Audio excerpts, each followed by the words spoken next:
lembrar ninguém que hoje, tradicionalmente na cultura cristã, nós comemoramos a Páscoa. A chegada do coelhinho. Não é? A ressurreição de Cristo. É isso que nós comemoramos. Por incrível que pareça, nem todos lembram disso. Muitas vezes nós damos Feliz Páscoa para as pessoas e muitas pessoas sequer pensam acerca disso. Nesse dia nós estamos comemorando o dia em que o nosso Senhor venceu a morte. O dia que Jesus Cristo saiu da sepultura e pronunciou a sua vitória, a vitória do Messias, a vitória daquele que veio para nos salvar. Então é uma festa talvez a mais importante do calendário cristão.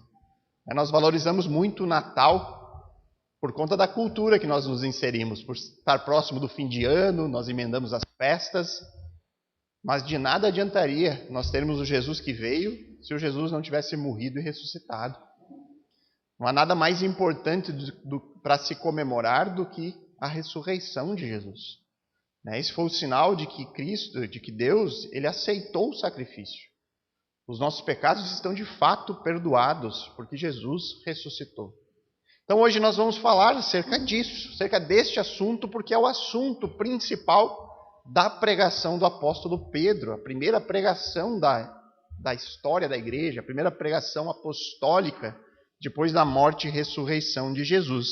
Então, se você já abriu a sua Bíblia em Atos 2, eu vou convidar você a acompanhar comigo a leitura do texto a partir do verso 22, do versículo 22 até o verso 36.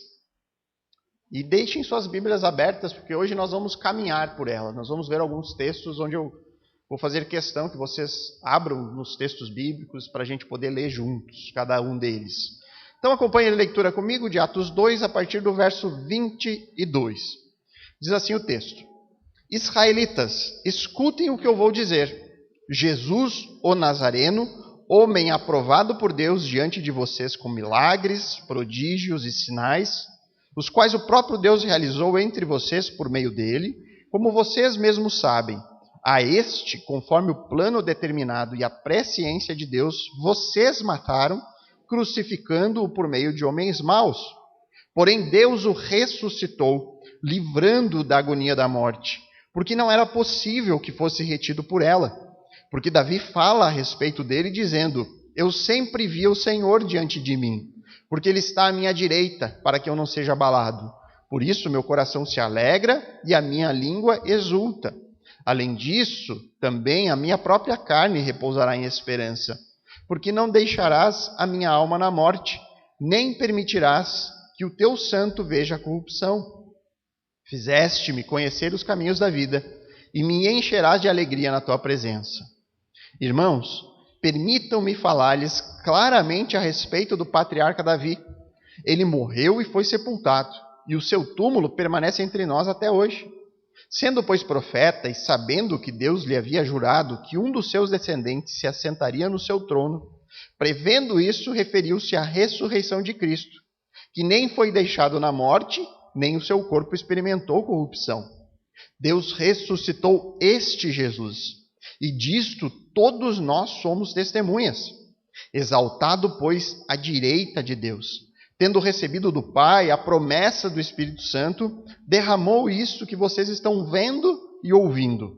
Porque Davi não subiu aos céus, mas ele mesmo afirma: Disse o Senhor ao meu Senhor: Sente-se à minha direita, até que eu ponha os seus inimigos por estrado dos seus pés. Portanto, toda a casa de Israel esteja absolutamente certa de que este Jesus que vocês crucificaram, Deus o fez Senhor e Cristo. Queridos, esse texto que nós estamos analisando aqui já ao longo de algumas semanas, ele trata daquela que é o motivo central desta nossa celebração cristã, deste domingo de Páscoa. Apesar de muitos hoje só falarem, só pensarem em chocolate, comprar coisas, dar presentes, nós temos que resgatar o verdadeiro sentido. Nós, como cristãos, temos que anunciar qual é o verdadeiro motivo dessa festa. E neste dia, irmãos, nós comemoramos aquele que talvez é o evento mais importante da fé cristã, o domingo da ressurreição, o domingo em que Jesus Cristo, o nosso Salvador, venceu a morte. E com isso ele autenticou todas as suas palavras. tudo aquilo que ele disse é verdade, é verdadeiro. Por quê? Porque tudo aconteceu conforme ele falou que aconteceria. Então, no texto que nós acabamos de ler aqui, o apóstolo Pedro, nesta que é considerada a primeira pregação da história da igreja, ele faz uma defesa acerca da ressurreição de Jesus. Pedro ele demonstra aos seus ouvintes que a ressurreição de Jesus não era apenas possível, mas ela é necessária. Na semana passada, nós vimos dois dos argumentos que Pedro utiliza aqui nesse texto. Nós vimos, em primeiro lugar, que Pedro ele diz que a ressurreição ela tinha que acontecer porque Deus profetizou isso. Isso estava previsto nas Escrituras. Davi escreveu sobre isso, sobre a ressurreição do Messias nos Salmos. Depois nós vimos, em segundo lugar, que a ressurreição de Jesus ela é necessária porque o Messias precisa reinar. Deus, nas suas alianças, nas suas promessas ao seu povo, ele prometeu isso, que um dia um rei da linhagem de Davi viria ao mundo para reinar para sempre. E aí hoje nós veremos outros 3 argumentos que são utilizados aqui pelo apóstolo nessa sua pregação. Nós temos que lembrar sempre que neste momento, Pedro ele afirma aqui, você pode ver no verso 24 essa afirmação, algo realmente incrível. Ele diz ali, Deus ressuscitou esse Jesus. Irmãos, crer em uma pessoa que voltou dos mortos não é algo fácil. Não é algo simples, crer em algo que não acontece normalmente. O normal, o habitual, uma pessoa que morre permanecer na morte. É difícil de acreditar nisso. E ele afirma claramente, Deus ressuscitou este homem que vocês mataram. Essa é a informação central da pregação. A informação de que uma pessoa que foi crucificada, essas pessoas, talvez grande parte delas, viu isso com os seus olhos, viu Cristo sendo morto. Pedro está dizendo, esta pessoa que vocês mataram, voltou à vida de forma gloriosa, de forma vitoriosa. Por isso, queridos, por ser uma informação tão difícil de se crer, que este próximo argumento que Pedro dá, onde ele fornece para autenticar aqui, é uma prova fundamental. É algo assim indispensável para se confirmar qualquer evento histórico. Pedro ele diz, no verso 32, que a ressurreição de Jesus ela é verdadeira porque eles mesmos são testemunhas disso. Veja o verso 32 o que ele diz. Pedro fala, Deus ressuscitou este Jesus, e deste acontecimento, nós todos nós aqui. Lembram que há mais de 100 de discípulos de Jesus ali. Ele diz, todos nós somos testemunhas. E esse verso 32, ele é a conclusão do argumento que Pedro utilizou anteriormente. O segundo argumento que nós vimos na semana passada. No Salmo 16, Davi, que foi o salmo que Pedro usa na sua pregação, Davi profetizou sobre a ressurreição do Messias. Essa era a profecia. Davi falou sobre a ressurreição daquele que viria para sentar o trono. E aí, conforme diz o verso 31, Pedro fala, prevendo isso, Davi prevendo a ressurreição do Messias, prevendo isso, que o Messias teria que reinar, ele se referiu à ressurreição de Cristo. Jesus ele não permaneceria morto, porque o Messias tem que reinar. E é importante aqui que você saiba que quando Pedro fala Cristo no verso 31, os seus ouvintes naquele momento, os israelitas, eles não interpretariam isso da maneira como nós hoje interpretamos. Nós, quando lemos o verso 31, dizendo que Deus ressuscitou o Cristo, nós associamos imediatamente a quem? A Jesus. A nossa mente já pensa em Jesus. Só que para um israelita naquele momento, Cristo é um termo messiânico. É um título sobre o Messias, sobre essa figura de um rei libertador que Deus prometeu ao seu povo.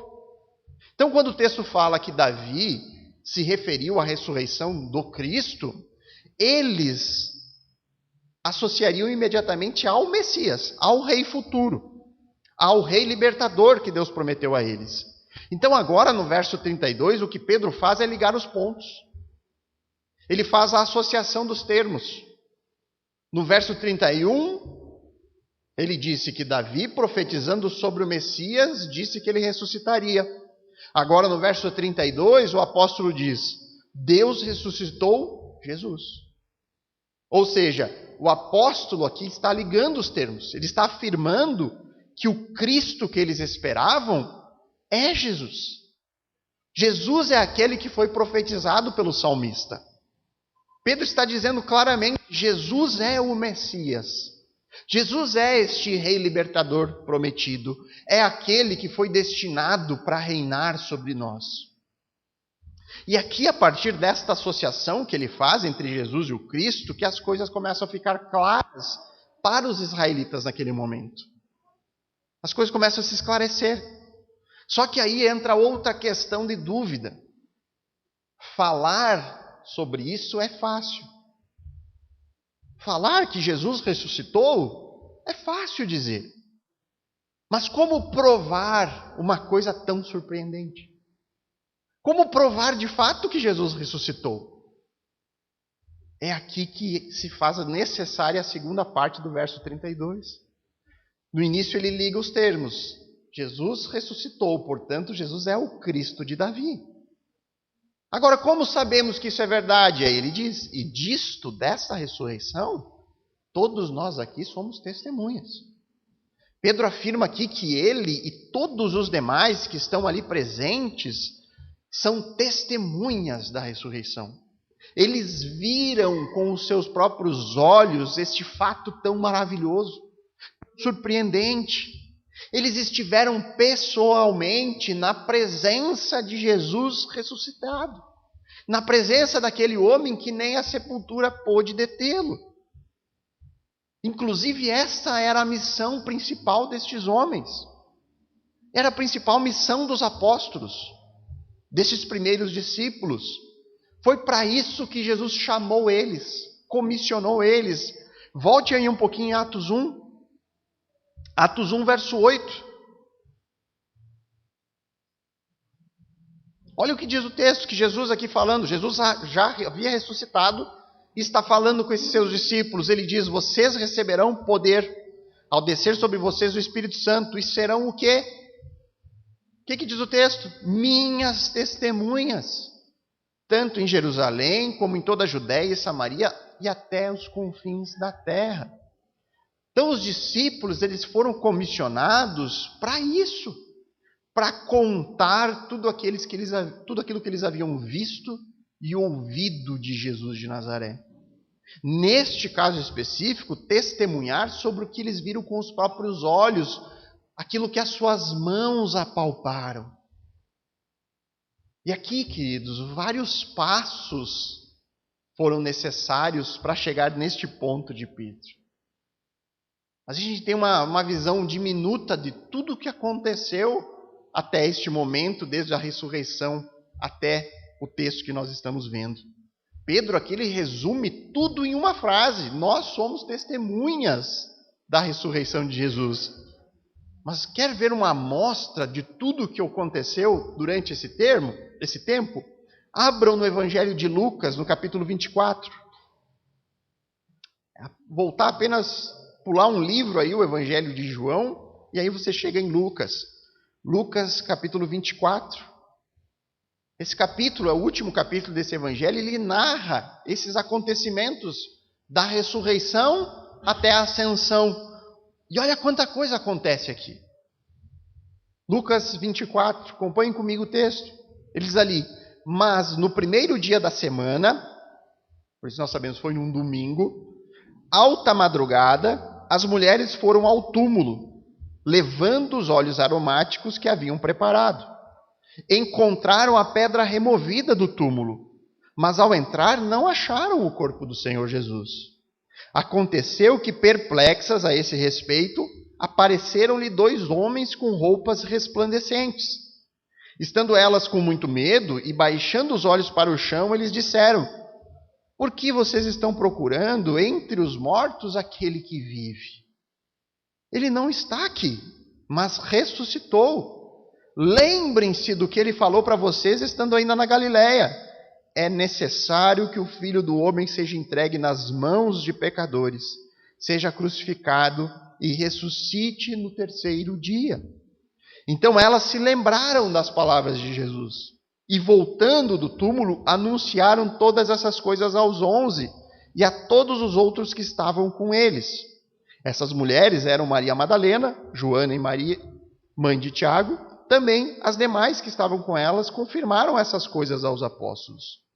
Mas para eles, tais palavras pareciam um delírio. Olha só a diferença, né, do momento de Atos que nós estamos lendo. Eles falam: nós somos testemunhas. Eles aqui também acharam difícil de crer naquilo. Eles não acreditaram no que as mulheres diziam. Pedro, porém, levantando-se, correu ao túmulo. E abaixando-se, viu somente os lençóis de linho e nada mais. E retirou-se para casa admirado com o que tinha acontecido.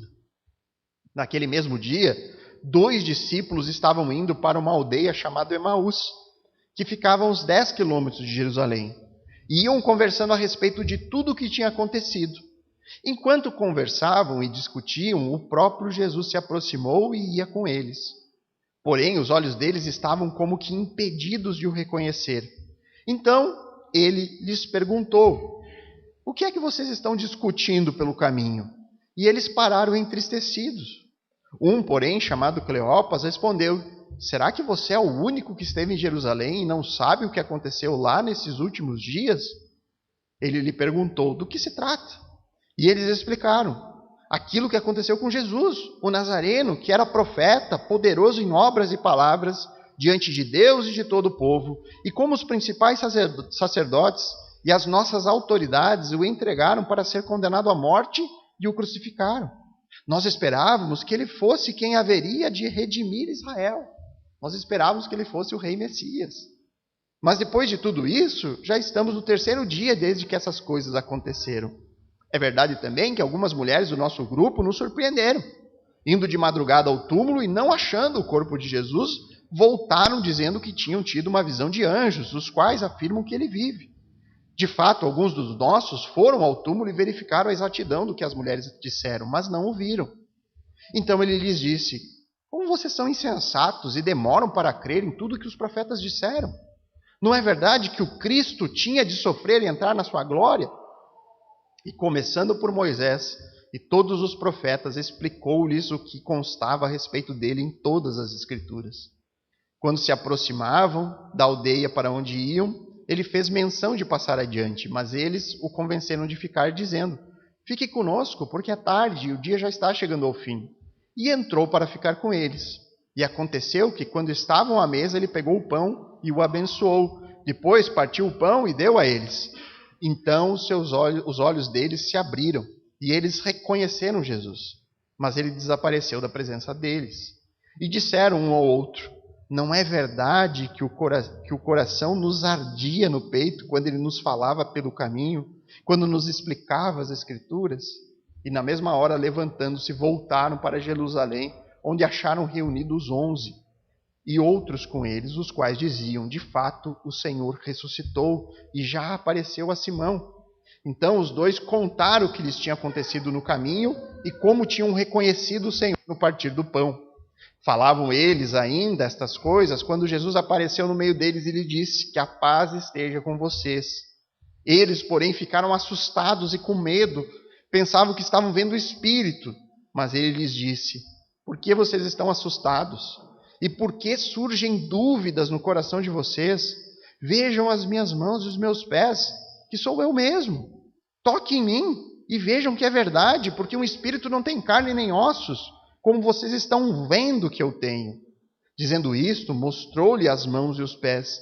E por não acreditarem eles ainda, por causa da alegria e como estavam admirados, Jesus lhe disse: vocês têm alguma coisa aqui para comer?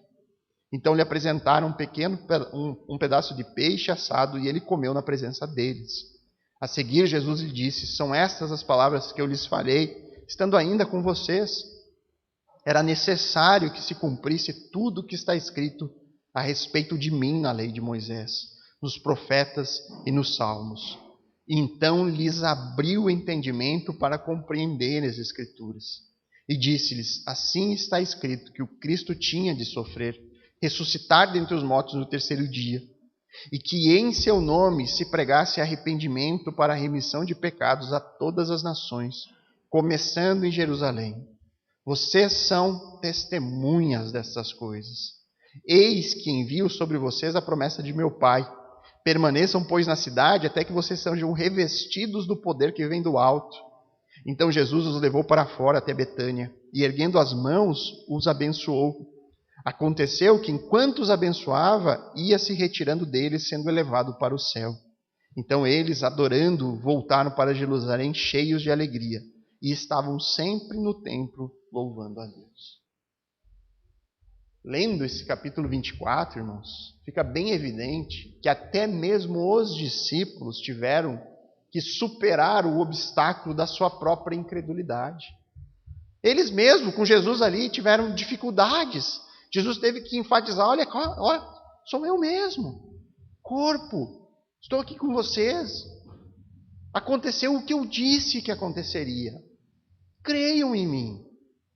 Então até mesmo os apóstolos tiveram que superar o obstáculo da cegueira espiritual. Algo que o próprio Senhor Jesus disse que aconteceria, eles tinham dificuldades para crer. Então quando a gente olha todo o desenrolar, a gente entende que para chegar no ponto que nós estamos de Pedro, afirmando claramente, nós somos testemunhas de que isso é verdade, houve um longo processo deles mesmos em relação à sua própria fé. Agora sim nós temos um homem cheio do Espírito Santo e com uma confiança inabalável, porque houve uma história aqui se desenrolando. Houve tempo onde eles estiveram aos pés de Jesus ressurreto, foram lá ensinados por 40 dias por ele. E aí então ele é capaz de agora em Atos dizer: este Jesus, Deus o ressuscitou. E eu estou aqui afirmando com confiança, porque eu sou testemunha disso. E por que esse testemunho ele é tão importante para nós? Por que ele é tão importante para confirmar a ressurreição? Porque é assim que funciona, irmãos. Nós confirmamos um evento histórico com base em testemunho, em pessoas que contam aquela notícia, aquele fato. E aí nós sabemos que aquilo de fato aconteceu. Eu vou dar um exemplo bem trivial disso. Quando ocorre um crime, como que as forças policiais chegam aos culpados? Por meio de evidências, coletando provas. E qual talvez seja a prova mais importante de todas? O testemunho das pessoas envolvidas, ou o testemunho de pessoas que viram que aquilo aconteceu. E aí as forças policiais confrontam as histórias, aquilo que é contado, sendo de tal forma possível determinar com precisão os eventos. Eles conseguem dizer: tal hora aconteceu isso, depois aquilo, com base em testemunho, com base em confrontar a história daqueles que presenciaram. Imagina se Pedro dissesse, em Atos 2, que Jesus ressuscitou, mas que ninguém é testemunha disso, que ninguém viu isso acontecer.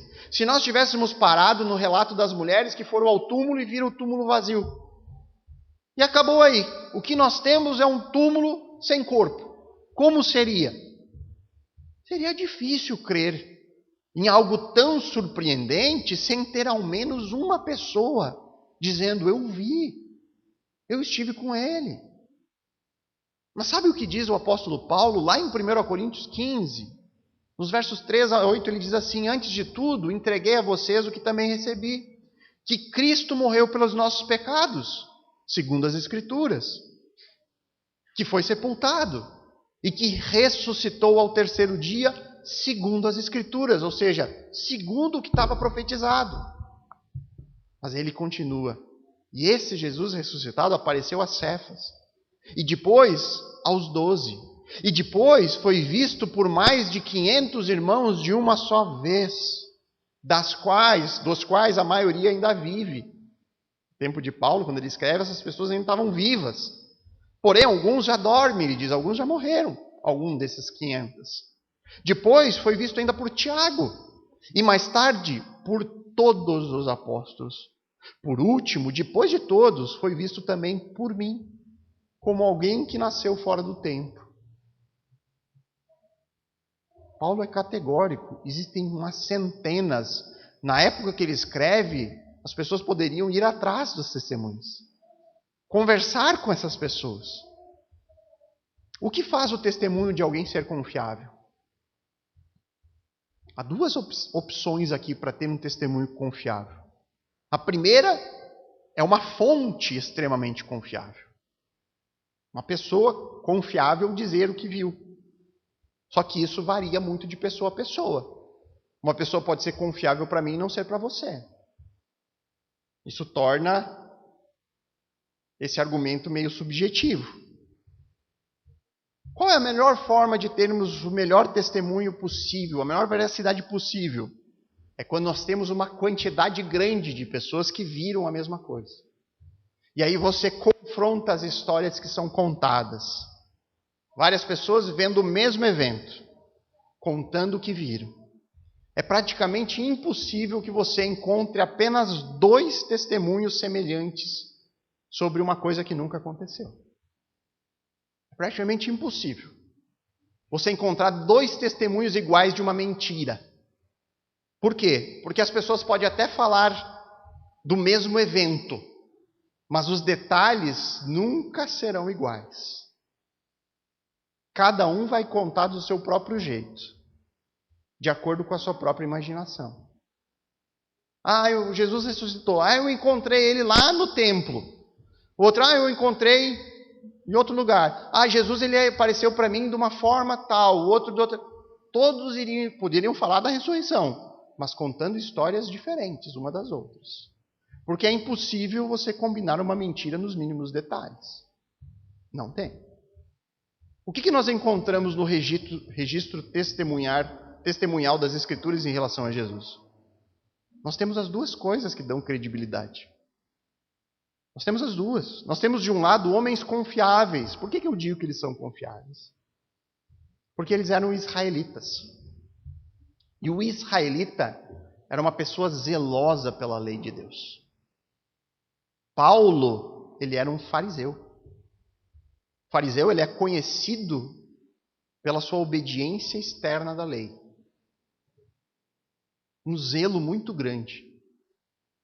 E uma das leis de Deus, que está presente nos 10 mandamentos, que era o centro de tudo que eles guardavam, diz em Êxodo 20, verso 16, não dê falso testemunho. Esses homens teriam que negociar toda a sua fé, sua tradição, para testemunhar de maneira falsa sobre isso. Homens verdadeiramente ímpios. Agora, você tem também a questão da quantidade. Nós temos centenas de pessoas que testemunharam, que viram Jesus ressurreto. E não importa o quanto você combine, você nunca vai ter fidelidade numa história que é mentirosa. E quando nós vamos para os evangelhos contados por pessoas diferentes, as histórias todas fecham nos seus mínimos detalhes. Escritos em momentos diferentes, em anos diferentes, por pessoas diferentes. Isso é fato, irmãos. Isso é fato. Essas pessoas disseram ter visto Jesus ressurreto e eles escreveram sobre isso. Isso é fato. Se nós não quisermos crer na ressurreição, se você não quiser crer nos apóstolos, crer em Jesus, crer na Bíblia, que ao menos tenhamos evidências e argumentos que apontem para algum motivo concreto de eu ter uma atitude de ceticismo em relação a isso. Nós temos que seguir as evidências. Não importa para onde elas nos levem. Quando eu olho para as Escrituras, as evidências apontam para a veracidade daquilo que foi narrado, e não o contrário. O apóstolo João, quando ele escreve o seu registro testemunhal, porque é isso que são os livros da Bíblia, isso que são os evangelhos, um registro testemunhal de pessoas que viram e ouviram Jesus falar. Ele afirma no seu registro que ele escreveu o evangelho de João com um único objetivo. Ele fala para que vocês creiam que Jesus é o Cristo. Para que vocês creiam que Jesus é o Filho de Deus e para que, crendo, tenham vida em seu nome. Esse foi o motivo que ele escreveu. Eu escrevo das coisas maravilhosas que eu vi, isso está em João 20:31, porque eu quero que vocês tenham vida. Porque Ele é a vida. Ele é o caminho. Essa foi a motivação de João. Contar uma boa notícia para nós. Se eu tivesse pelo menos visto na vida desses homens, os apóstolos eles tiveram um lucro em espalhar a notícia. Olha só, os apóstolos eles contaram isso porque eles tiveram benefícios em contar sobre Jesus, o Jesus que ressuscitou. Talvez eles seriam um argumento. Olha, eles ficaram ricos com isso. Os apóstolos eles criaram uma falsa religião e eles enganaram o povo. E eles se tornaram homens poderosos por causa disso. Só que a história aponta para um lado oposto a isso. A única coisa que eles conseguiram, testemunhando sobre Jesus, foi o quê? Sofrimento, perseguição e morte. Foi isso que eles conquistaram, testemunhando sobre Jesus. Foi isso que eles conquistaram, dizendo que o Messias veio ao mundo, que morreu pelos nossos pecados e que ressuscitou. E aí a gente se questiona, quem é que morre? Quem é que vai até as últimas consequências sustentando uma mentira? Me diga, quem que vai até o fim? Apóstolo Paulo, você será decapitado se você continuar com essa sua história. Basta dizer que é mentira. E você está livre para viver a sua vida. O que Paulo fez? Como eu negarei o meu Salvador? Para mim morrer é lucro. Jamais eu vou abandoná-lo. Então Pedro aqui, no versículo 32, ele está argumentando que Jesus ressuscitou e que eles são testemunhas oculares disso. E este, irmão, certamente não é o motivo pelo qual nós cremos, não é o motivo principal disso. Mas igualmente certo é saber que nós temos fortes evidências a respeito disso. Nós não estamos crendo em algo que você não consegue explicar, em algo que é simplesmente, receba pela fé, e uma fé simplesmente cega. Não, a fé cristã não é cega. Ela segue um caminho, ela tem argumento, ela tem evidências. E isso fortalece ainda mais a nossa convicção. Nos fortalece ainda mais em crer nas obras maravilhosas de um Deus que é soberano. Agora, no seu quarto argumento, Pedro ele afirma que a ressurreição ela é necessária porque se Jesus estiver morto, Deus é injusto. Mas nós sabemos que Deus não é injusto, porque a justiça é um dos seus atributos. Se Deus fosse injusto, ele iria contra a sua própria natureza. É por isso que no início do versículo 33 de Atos 2, ele diz: Jesus foi exaltado, pois, à direita de Deus. Conforme eu já falei na semana passada, a morte, ela é a devida recompensa pelo pecado. É isso que a Bíblia afirma. A morte é o salário do pecado. E por esse motivo, Pedro disse que a morte não pôde conter Jesus. Era impossível que a morte conseguisse segurar aquele que não tem pecado. A ressurreição de Jesus se torna necessária porque seria injusto Jesus receber o salário que apenas pecadores merecem. Jesus ele se entregou. Ele se entregou à morte. Jesus não foi morto acidentalmente. Ele veio para isso. Jesus se entregou, morreu para providenciar o pagamento pelos pecados que não eram dele, pelos pecados do seu povo. Jesus se fez pecado por nós, mas ele nunca nem jamais se tornou um pecador.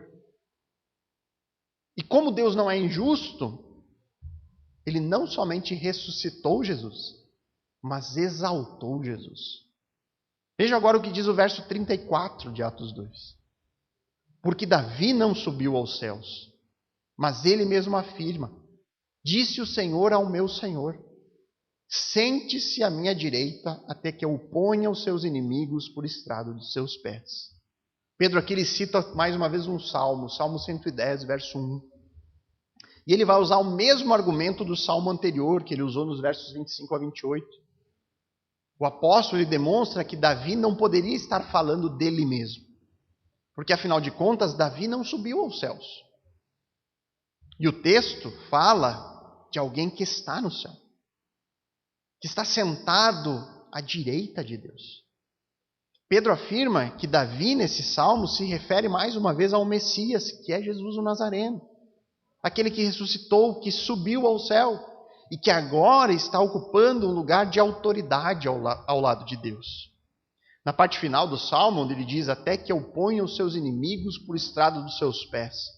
Essa é uma referência escatológica, do tempo em que sim, Jesus virá como um rei a este mundo, como um conquistador.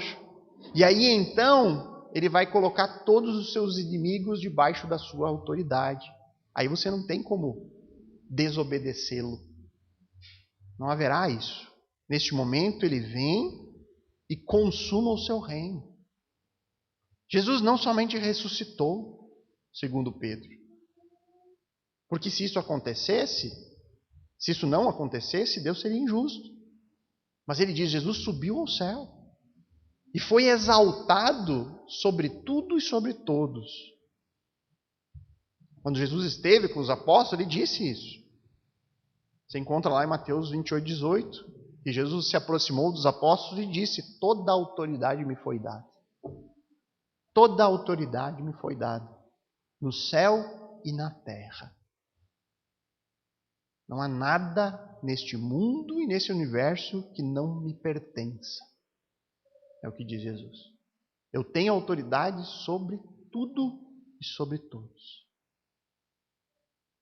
Essas palavras de Jesus, as palavras de Pedro, colocando Jesus em uma posição de autoridade, isso aponta para uma doutrina que na teologia nós chamamos da doutrina do senhorio de Cristo. Senhorio de Cristo. E possivelmente você já ouviu algo como: você precisa fazer de Cristo o Senhor da sua vida. Possivelmente você já ouviu. Ou alguém dizendo, né? Olha, Jesus ele é meu Senhor e Salvador. E sobre isso eu diria que é muito mais fácil para nós entender a parte que fala de Jesus como Salvador. É mais fácil para a gente compreender Jesus como Salvador. É mais difícil entender o que significa Jesus ser nosso Senhor. Aqui no livro de Atos, nós estamos terminando a pregação apostólica aqui de Pedro. Nós vimos as características: pregação expositiva, cristocêntrica, inteligível. No livro de Atos nós encontramos o padrão que nos guia como crentes na pregação para o resto da história. E aqui no livro de Atos, irmãos, saibam que em 92 vezes neste livro Jesus é chamado de Senhor. 92 vezes. Sabe quantas vezes ele é chamado de Salvador? 2. 92 vezes os apóstolos, os pregadores, chamam ele de Senhor. Apenas 2 eles enfatizam a realidade de Jesus como Salvador. Ou seja, o senhorio de Cristo está no centro da pregação da igreja primitiva. Está no centro. Eu quero que vocês abram as suas Bíblias no Evangelho de João. Só voltar um livro aí de Atos. João, capítulo 3. João 3, 36.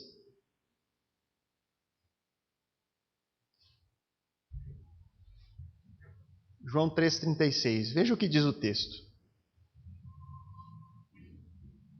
João diz assim: por isso, quem crê no Filho tem a vida eterna. Todavia, portanto, quem se mantém rebelde contra o Filho não verá a vida, mas sobre ele permanece a ira de Deus. De acordo com esse texto, crer está relacionado ao quê? A obedecer. Se manter rebelde e se manter desobediente. Portanto, crer e obedecer são coisas inseparáveis. Agora pulem para Romanos 10, que é depois de Atos, depois de Atos. Romanos 10, verso 9.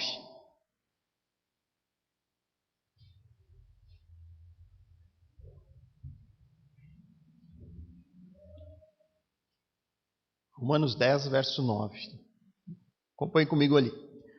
O texto diz: se com a boca você confessar Jesus como Senhor, e em seu coração crer que Deus o ressuscitou dentre os mortos, você será salvo. Agora pule para o verso 12 e 13. Porque não há distinção entre judeu e grego, uma vez que o mesmo é Senhor de todos, rico para com todos os que o invocam. Porque todo aquele que invocar o nome do Senhor será salvo. Neste texto, irmão, nós temos Paulo equiparando Jesus com Deus. A parte do texto que diz todo aquele que invocar o nome do Senhor será salvo, Pedro está utilizando o profeta Joel, assim como Pedro utilizou em Atos. Paulo está ligando, ele está dizendo, olha, Jesus é o Senhor que precisa ser invocado para a salvação. Se Jesus ele é o Senhor no sentido de ser Deus, então o senhorio implica que Jesus é soberano. Porque Deus, o Senhor, é soberano. Consequentemente, isso está nos dizendo que Jesus está no comando de todas as coisas. Senhor significa divindade. Senhor significa que Jesus é Deus. Senhor significa que Ele está no comando. E se Ele está no comando de tudo, mas eu não quero que Ele dirija a minha vida, eu não quero que esse Senhor dirija os meus caminhos, os meus passos, então, consequentemente, eu estarei em rebelião contra esta sua soberania. A consequência direta para todo aquele que vive nesse estado de rebelião, aquele que não o reconhece como Senhor, aquele que não afirma que Ele é Senhor, que não submete a sua vida a Ele, a consequência é aquilo que João disse. Essa pessoa não pode ser salva. Este é o ensino das Escrituras. Quem permanece em rebelião, permanece debaixo da ira deste que é soberano. E aqui eu vou tentar ser ainda mais claro, irmãos. Eu quero agora que você vá para Mateus 19. Porque em Mateus 19 nós temos uma ilustração claríssima disso, irmãos. A partir do verso 16. Mateus 19, a partir do verso 16.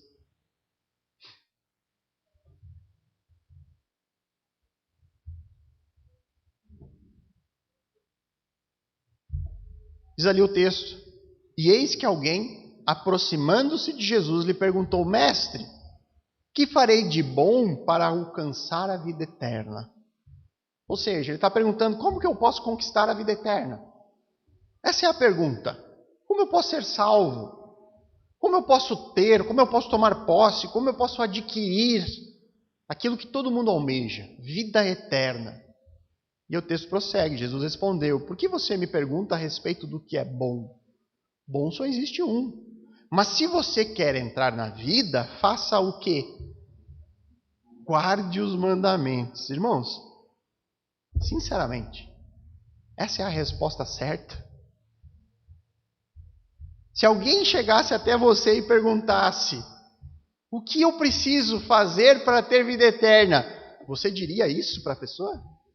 Você diria, guarde os mandamentos. Se eu dissesse isso aqui no púlpito, irmãos, eu tenho certeza que ia ter um grupo de irmãos me esperando ali fora. Um grupo de membros esperando o pastor sair para dizer, pastor, o que você fez hoje no culto é ensinar salvação por obras. Você está errado. Mas então por que Jesus disse isso? Por que Jesus não disse apenas creia em mim? Mas não, ele disse claramente, guarde os mandamentos.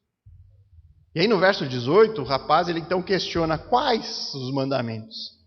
E aí Jesus diz, não mate, não cometa adultério, não furte, não dê falso testemunho, honre o seu pai, a sua mãe, e ame o seu próximo como você ama a si mesmo.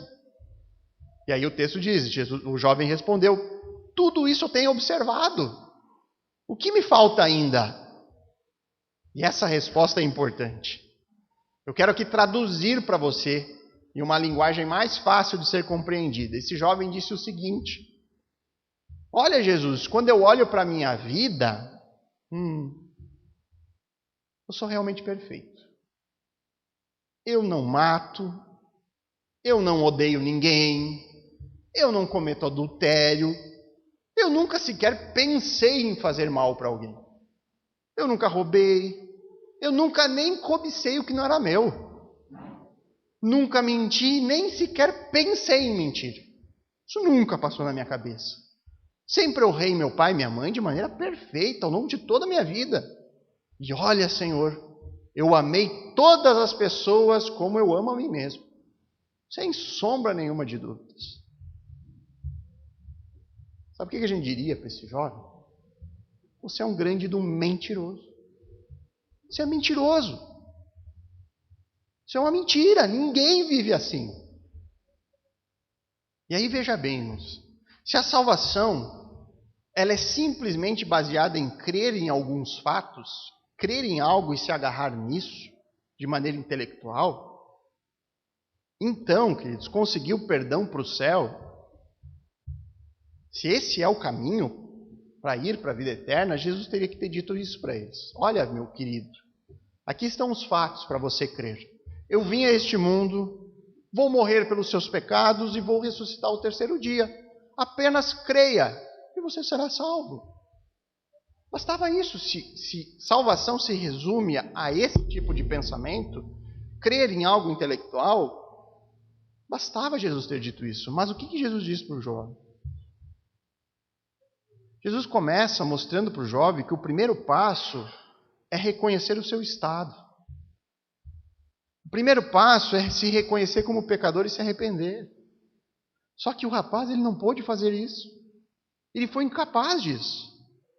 E aí Jesus prossegue dizendo para ele, olha, tudo bem, muitos falham nesse primeiro teste. Muitos falham na primeira vez, muitos demoram para se reconhecer como pecadores. Então eu vou te dar um segundo teste, no verso 21. Se você quer ser mesmo perfeito, já que tu é tão perfeito assim, vá, venda os seus bens, dê o dinheiro aos pobres e você terá um tesouro no céu. Depois, venha e faça o quê? Siga-me. Então Jesus está dizendo, olha, o primeiro teste que eu te dei foi para você admitir o seu pecado. Mas você falhou nisso. Eu sei que alguns falham nisso. Sei que às vezes não é fácil a gente acreditar nisso. Então eu vou te dar um segundo teste. Você precisa se submeter ao meu senhorio. E aqui vai a minha primeira ordem para ver se você entendeu isso. Vá, venda tudo que você tem e dê aos pobres. Qual foi o resultado disso? O jovem disse, olha, eu acho que a vida eterna não é tão valiosa assim. Eu acho que não vale tanto a pena fazer isso. E ele saiu dali, entristecido. Por quê? Porque ele tinha muitas propriedades. E ele se apegou nessas propriedades. Ele manteve todas elas e ganhou o quê? O inferno, irmãos. O inferno. Ao invés de ganhar um reino no céu, ele preferiu ficar com o seu reino na terra. E eu estou falando aqui de maneira triste, de maneira trágica, isso aconteceu. Ele não conseguiu se desapegar. Porque o que era mais precioso para ele era aquilo que ele tinha neste mundo. Jesus está aqui estabelecendo um padrão. Será que o pastor vai dizer que, olha, todo mundo faça igual hoje? É claro que não. Jesus queria aqui que duas coisas estivessem bem claras para eles. São duas coisas que têm que estar bem claras para todos nós. Quando você deseja a vida eterna, não é tão simples quanto vem à frente e aceite Jesus na sua vida. Não é tão simples. Não se resume apenas em intelectualmente você receber uma mensagem, você dizer, não, mas eu creio. Precisa haver um verdadeiro reconhecimento de quem somos. A gente precisa se reconhecer como pecador. A gente precisa de arrependimento. A gente precisa se afastar do pecado. É preciso uma disposição em se submeter a Cristo. Mesmo quando a palavra dele é difícil para nós. Porque a ordem que Jesus deu ao jovem não era fácil de ser feita. Mas quando nós nos submetemos a Cristo, mesmo aquelas coisas que são difíceis para nós abrir mão, nós o faremos por amor daquele que nos salvou, por reconhecer que Ele é nosso Senhor. E essas atitudes é que evidenciam uma fé verdadeira. Quando eu abro mão de coisas que a palavra de Deus diz, e eu reconheço, olha, eu achava que isso era certo, mas eu preciso abandonar porque a Bíblia diz claramente. É por isso que eu digo para os jovens, né? Tem muitos jovens novos que pedem, pastor, eu quero ser batizado. Calma, porque a fé de vocês vai ser testada ainda. Normalmente os jovens têm aquela paixão da juventude que arrebatam os corações. E aí você tem a Bíblia dizendo, olha, você só pode ter um relacionamento com um crente. Mas aí o jovem está apaixonado por uma pessoa que não é crente. E aí você vê se a fé ela é verdadeira naquele que é Senhor ou naquelas que são as minhas paixões. Não, pastor, mas eu não estou disposto a abrir mão do meu amor para seguir aquilo que a palavra de Deus nos diz. Irmãos, eu já falei com uma pessoa que disse exatamente isso para mim. Pastor, eu não consigo abrir mão do meu sentimento em favor daquilo que o texto bíblico diz que eu tenho que fazer. É nessas horas, irmãos, que a fé verdadeira é evidenciada. O que nós temos aqui, nesse texto, é Jesus estabelecendo isso. Quando você crê que Cristo ele é realmente Senhor, você submete a sua vida a Ele. Você reconhece que Ele está no controle, inclusive, da sua própria vida. E isso não ocorre apenas no campo intelectual, porque o nosso coração ele é transformado pela ação do Espírito Santo. É de dentro para fora. Existem evidências práticas que demonstram a fé verdadeira. A ressurreição de Jesus estabelece esse princípio. Se Jesus permanecesse morto, Deus seria injusto. Por isso que Deus não apenas ressuscitou Jesus, mas colocou ele na mais alta posição, autoridade máxima. Ele é Senhor de tudo e de todos. E aí, por fim, o quinto e último argumento que o apóstolo Pedro usa aqui. Ele diz que a vinda do Espírito Santo é a prova definitiva da ressurreição. Agora pode voltar para Atos 2, o verso 33.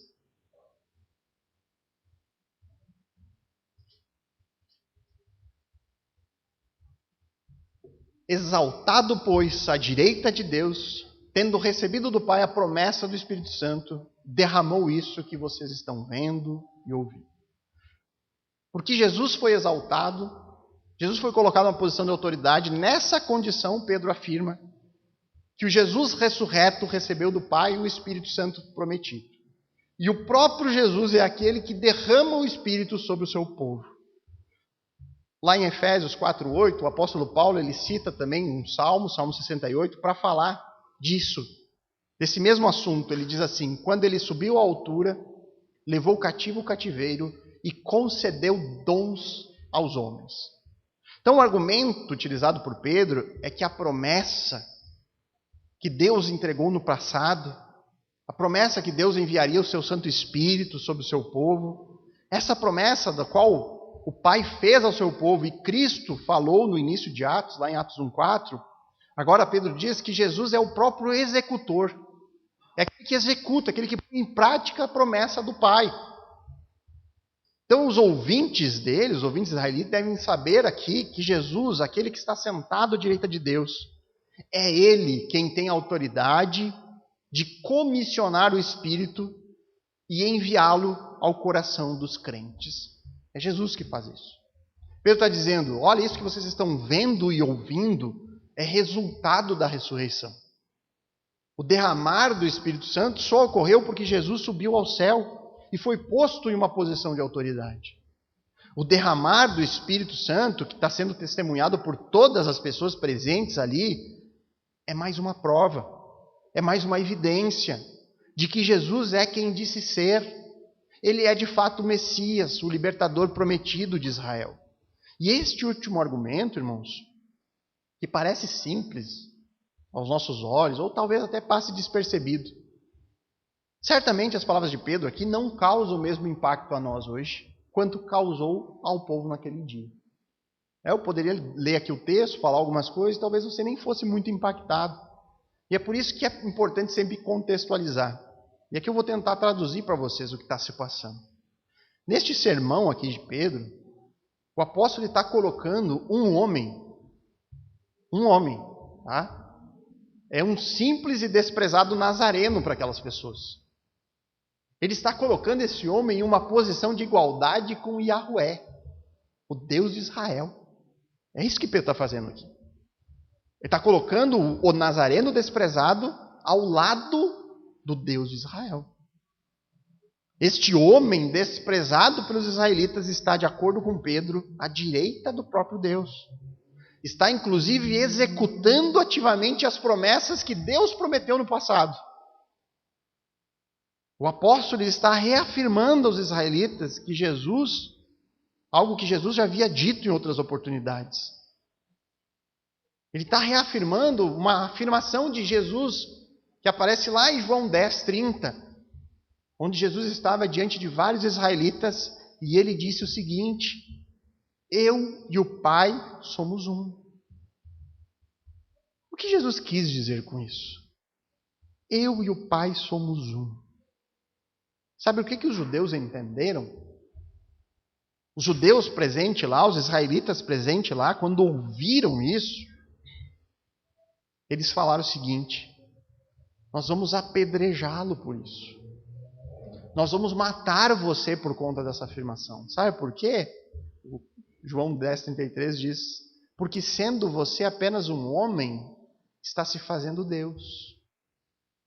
Os judeus entenderam que naquele momento Jesus estava falando que era Deus. Estava afirmando a sua divindade.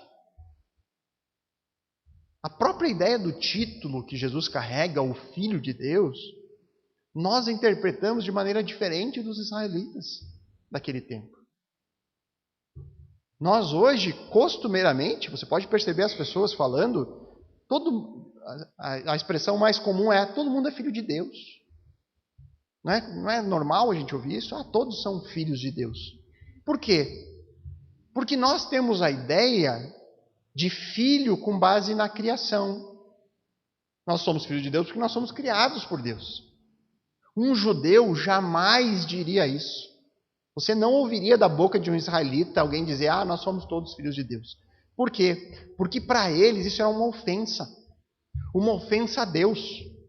Eles associam a ideia de filho com semelhança. O filho é semelhante ao pai, possui as mesmas características, os mesmos atributos. Nós falamos que somos filhos no sentido, Deus nos trouxe a vida. Assim como o pai dá a vida ao seu filho, né? O gerador da vida. Mas o judeu encara no sentido de o filho ele é igual ao pai. As mesmas características. Era uma afirmação de ser como ele. E jamais o judeu diria que é como Deus. O judeu não falava o nome de Deus, o tetragrama Yahué. Eles não falavam. Por isso que houve o tempo, começaram a chamar Yahvé, mudar. Porque era tão santo, tão sagrado Deus para eles, que eles jamais fariam essa associação. E aí você percebe a diferença? É gritante. Então, quando Pedro coloca Jesus ao lado do Pai, aquele que executa as promessas que Yahvé entregou no passado, ele está igualando um homem com o próprio Deus.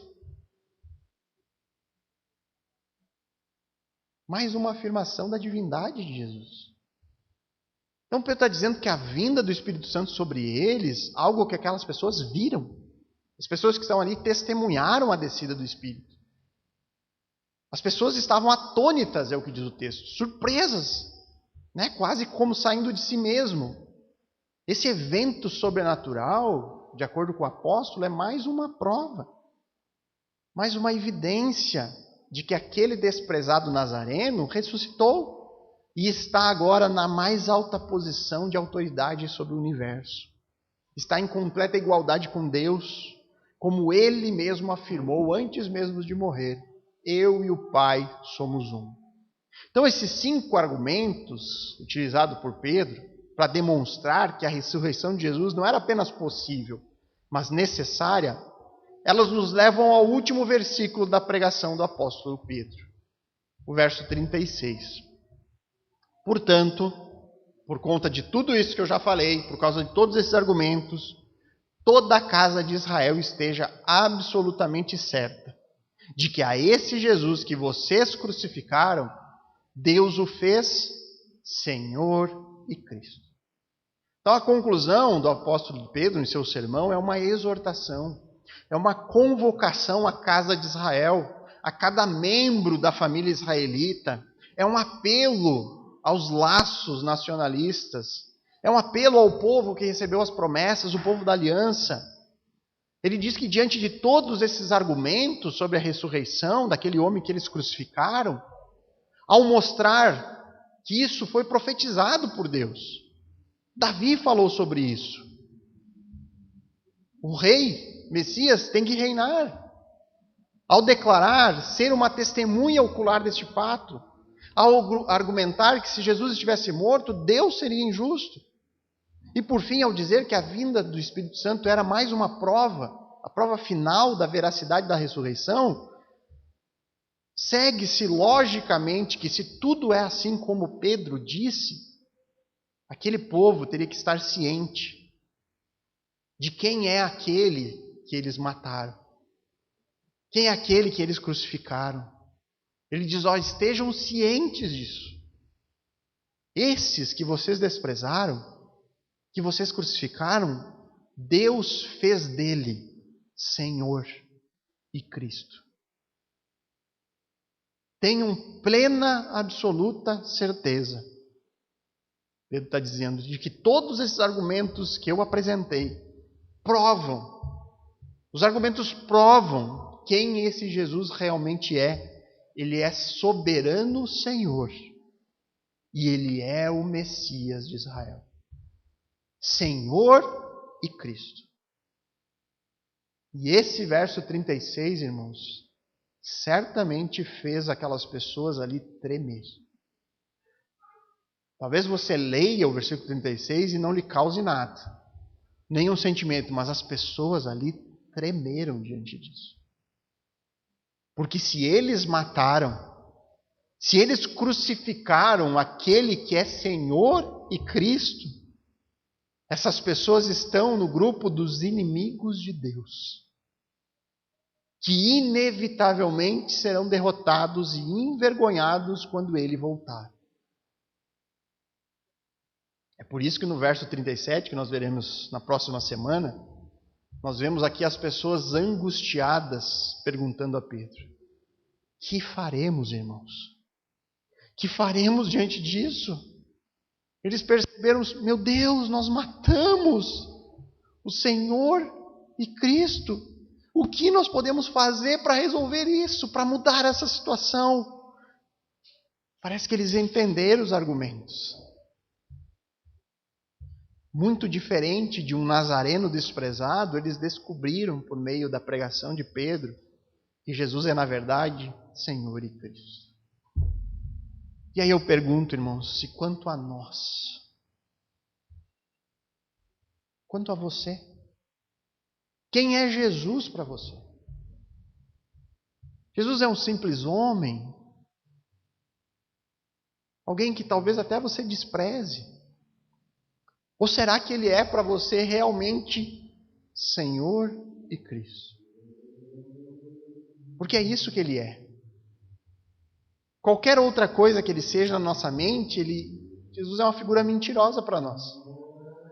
Mas Deus o fez Senhor e Cristo. Quer você creia, quer não. De que lado nós estamos nessa equação? Do lado daqueles que creem são seus discípulos, que seguem as suas palavras, que buscam viver de acordo com elas? Ou nós estamos do lado dos adversários, dos inimigos, daqueles que desprezam, que não dão bola? Ah, pastor, eu estou do lado dos que creem, mas a sua vida prática demonstra isso, irmãos? Ou será que você se parece mais com o jovem de Mateus 19? Sabe como é que o jovem de Mateus 19 estaria em nossos dias? Fosse transportar a figura dele para hoje. Ele estaria como muitos que se acham perfeitos, boas pessoas moralmente e que comemoram a ressurreição de Jesus uma vez por ano, na Páscoa. Só lembram disso nessa data. E que ao longo de todos os outros dias do ano, nem se preocupa sobre quem é Jesus, o que Ele diz, o que Ele fez. Como que um tipo de conduta assim, de alguém que não se interessa pelas palavras de Jesus e não se interessa por obedecer às suas palavras, pode se reconhecer como um discípulo? Como alguém que reconhece Jesus como Senhor? Será que eu estou realmente disposto a seguir as suas palavras, não importa o lugar que elas me levem? Será que eu estou disposto a obedecer a Jesus independentemente do custo disso? Se sim, irmãos, se essa já tem sido a sua vida, então você tem muito o que comemorar nesse dia. Você tem muito o que comemorar, porque a ressurreição de Jesus, a vitória dele sobre a morte, é a sua vitória sobre a morte. É a sua própria vitória. Nós nos apropriamos da obra de Cristo para nós. É a vitória de cada um dos discípulos de Cristo. É a certeza que nós temos da vida eterna, de estar no reino, de viver com Ele para sempre um dia. Agora, se não, irmãos, se você ainda tem dúvidas, se você ainda fica cambaleando, eu também tenho uma boa notícia para você: ainda há tempo. Ainda há tempo, porque agora, neste momento, nem todos os inimigos de Deus estão debaixo do estrado dos seus pés. Deus ainda tolera a rebelião entre os homens, mas é possível mudar isso.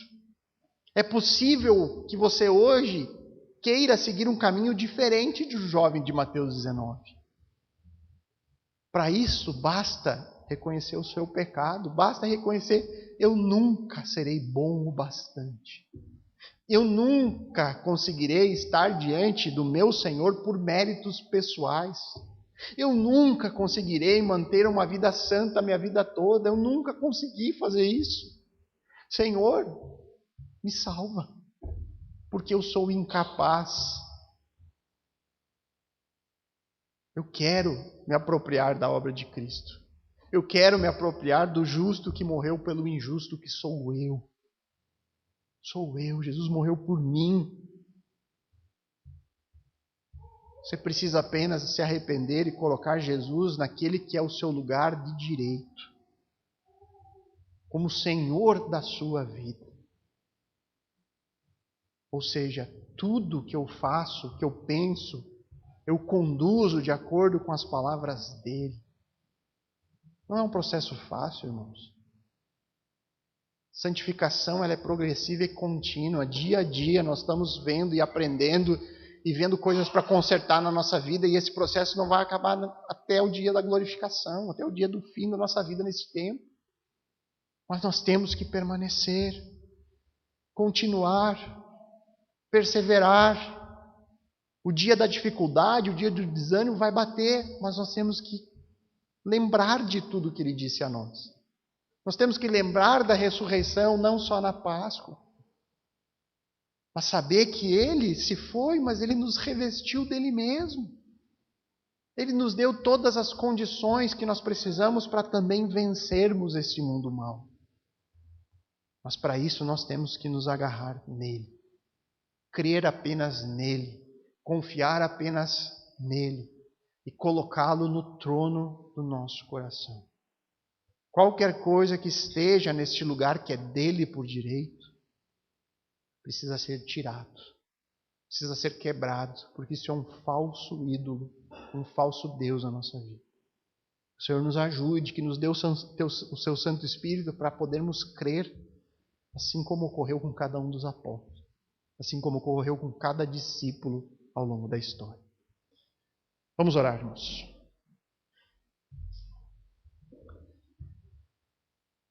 Amado Deus, bondoso Pai, louvado seja o teu santo nome, louvado seja a tua salvação que nós encontramos em Cristo Jesus. Louvado seja o nosso Deus, o nosso Senhor, o nosso Cristo que ressuscitou. Obrigado, Pai, porque podemos aprender sobre a ressurreição, ver diversas evidências e argumentos claros que demonstram a veracidade daquilo que os apóstolos contaram no seu tempo, ao longo da história, Deus. Podemos crer que de fato Jesus venceu a morte, Senhor, levantou dos mortos e que vivo está. Nós podemos crer em cada uma das suas palavras por conta disso. Nós podemos crer que Ele estaria conosco até o fim, porque Ele ressuscitou. Ele está hoje à direita do Pai, exercendo a autoridade máxima sobre tudo e todos. Nos ajuda, Pai, a reconhecer essa verdade, essa é uma realidade que Deus colocou sobre o universo e que possamos nos submeter e não nos rebelar a ela. Crer de fato que Jesus é o Senhor, que Jesus é o Senhor soberano sobre tudo e todos. Nos ajuda a viver em obediência e jamais em rebelião a essa verdade. Porque as evidências disso são a prova mais confiável de que realmente eu creio nisso. Aumenta a nossa fé, Pai. Nos ajuda a confiar, nos ajuda a crer cada vez mais. E que possamos, Deus, prosseguir para o alvo. Crendo em cada uma das suas palavras. Crendo, Senhor, na nossa própria ressurreição. Porque a ressurreição do nosso Senhor é a primícia, foi uma amostra daquilo que um dia acontecerá com todos aqueles que creem, que ressuscitarão para a vida, uma vida eterna, sem fim, na presença do nosso soberano Deus. Graças te damos, Senhor. Muito obrigado, Pai. Nós oramos em nome de Cristo. Amém.